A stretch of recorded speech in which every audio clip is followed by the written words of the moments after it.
Uppi á hvítu skýi á blásvörtum skammdegishimninum sátu 2 lítil englabörn og horfðu niður á jörðina. Þau voru að bíða eftir jólunum og þeim leiddist. Á himninum voru englarnir löngu búnir að æfa allan englasönginn og fæja stjörnurnar fyrir hátíðina. Þar uppi var aðeins beðið eftir að jólahátíðin gengi í garð. En niðri á jörðinni var mannfólkið ennþá að undirbúa jólin. Líka niðri á Íslandi. Þar voru allir á þönum við að þrífa og baka, kaupa gjafir og láta klippa krakkana. Jólatrén voru komin í hús og margir settu ljós í trén í garðinum sínum.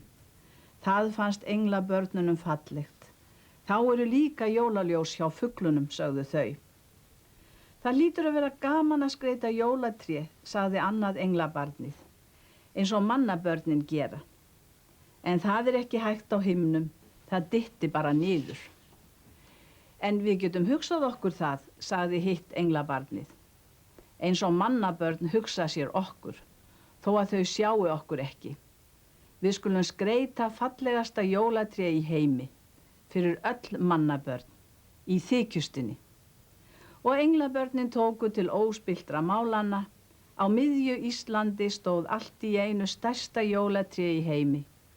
Rjóð í kinnum af ákafa flögruðu englabörnin himinhvolfið og fundu skærustu stjörnurnar á himninum og komu þeim fyrir á grænum greinunum. Geislarnir frá þeim brugðu birtu yfir landið allt, yfir fjöll og dali, yfir hraun og sanda, yfir ár og vötn. Og bjarman bar inn í sérhvert hús í borg og sveit og ljósið fyllti hjörtu mannanna af gleði. Englabörnin óttuðust að mannfólkið fengi ofbirtu í augun. Þau náðu því í næfurþunn norðurljós og sveipuðu þeim greinar trésins. Vetrarfuglarnir settust á trjágreinarnar og aðra undrandi fugla dreif að til að kanna hvað væri að gerast á Íslandi.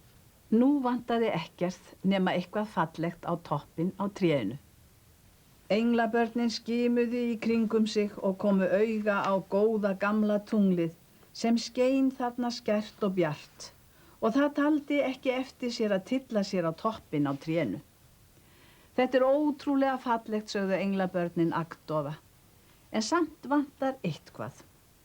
Já, það vantar eitt, sagði hitt englabarnið. Það vantar börn til að dansa í kringum jólatréð. Börnin á Íslandi dansa öll í kringum sitt eigið jólatré heima í stofu. Það vissu þau. En þau vissu líka að út allan heim eru börn sem eiga ekkert jólatré. Börn sem fá engar jólagjafir og ekkert góðgæti og hírast út í kuldanum jólin. Við bjóðum þeim heim til Íslands, sögðu englabörnin í kór, og undir trénu risu hrúgur af góðgæti og gjöfum og hlýjum fötum handa öllum börnum heimsins sem áttu bágt. Englabörnin vissu bara ekki eitt. Þau vissu ekki hvað þau voru voðalega mörg. Áður en varði var Ísland hulið börnum frá nyrstu nesjum til syðstu stranda, frá Töngum lengst í vestri til Dranga lengst í austri. Allavega börnum, ljósum og dökkum, litlum og stórum. Stjörnuskínið frá trénu speglaðist í augum þeirra og hlýjan frá ljósunum brá roða á kinnarnar. Litlir lófar teygðu sig eftir góðgætinu og gjöfunum og englabörnin sáu að allir fengju eitthvað. Nú skulum við syngja, sögðu englabörnin, og sérhver lítill lófi fann annan og dansinn hófst í kringum tréð. Af hverju er líf þeirra ekki alltaf svona, spurðu englabörnin og horfðu hamingjusöm á mannabörnin sem dönsuðu í hlýjunu frá trénu, hring eftir hring, svo að þau huldu Ísland allt, södd og sæl. Við skulum spyrja einhvern, við skulum sannarlega spyrja, það ætti að vera nóg til handa öllum. Englabörnin ákváðu að spyrja alla sem þau þekktu, af hverju börnin sem eiga svona bágt séu svona hræðilega mörg.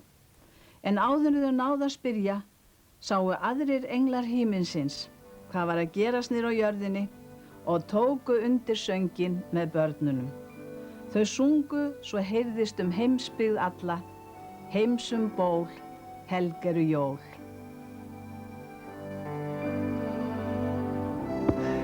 Jæja, þá eru stafirnir tilbúnir. Ef nú einhver skyldi komið í heimsókn. Jæja, fannst ykkur ekki falleg sagan sem forsetinn okkar las? Ekki veit ég hvað nú kom. Ekki báðu við Felix forsetann um að...